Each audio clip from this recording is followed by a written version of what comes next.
നമസ്തേ പ്രിയമുള്ള പ്രേക്ഷകരെ, നാം ഇവിടെ ചർച്ച ചെയ്യുന്നു മേൽപ്പത്തൂർ നാരായണ ഭട്ടപാദനാൽ വിരചിതമായ ശ്രീമൻ നാരായണീയത്തിലെ ബ്രഹ്മാവിൻ്റെ തപസ്സും ഭുവന നിർമ്മിതിയും എന്ന 9ാമത്തെ ദശകത്തിലെ പ്രഥമ ശ്ലോകം. പൃഥ്വി വൃത്തത്തിലാണ് ഇത് രചിച്ചിട്ടുള്ളത്. നിങ്ങൾ ശ്ലോകം ശ്രദ്ധിക്കുക. സ്ഥിതസ്സ കമലോദ്ഭവഃ തവ ഹി നാഭിപങ്കേരുഹേ കുതസ്യുദിതമംബുദൗ ഉദിതമിത്യനാലോകയൻ തദീക്ഷണകുതൂഹലാത് പ്രതിദിശം വിവൃത്താനനഃ ചതുർവദനദാമഗാത് വികസദഷ്ടദൃഷ്ട്യംബുജാം. അടുത്തതായി പ്രസ്തുത ശ്ലോകത്തിൻ്റെ പദച്ഛേദം ശ്രദ്ധിക്കുക.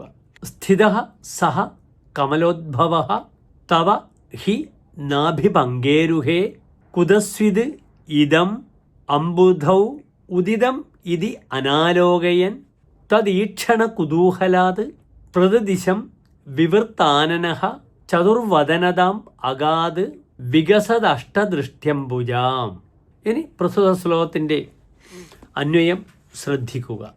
സഹ കമലോദ്ഭവഃ തവ നാഭിപങ്കേരുഹേ ഹി സ്ഥിതഃ അംബുധൗ ഇദം കുതസ്വിത് ഉദിതം ഇതി അനാലോകയൻ തദീക്ഷണ കുതൂഹലാത് പ്രതിദിശം വിവൃത്താനനഃ വികസദഷ്ടദൃഷ്ട്യംബുജാം ചതുർവദനതാം അഗാത്.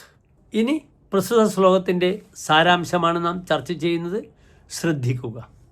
പത്മസംഭവനായ ബ്രഹ്മാവ് അങ്ങയുടെ നാഭിയിൽ നിന്നുണ്ടായ പത്മത്തിലിരുന്നു കൊണ്ട് ഈ പൂവ് എവിടെ നിന്ന് ഈ ജലത്തിൽ ഉത്ഭവിച്ചു എന്ന് ചിന്തിക്കാൻ തുടങ്ങി.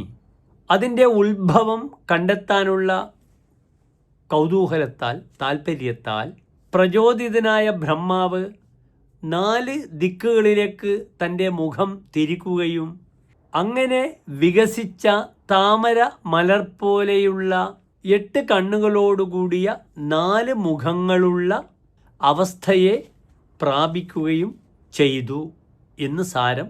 നമസ്തേ.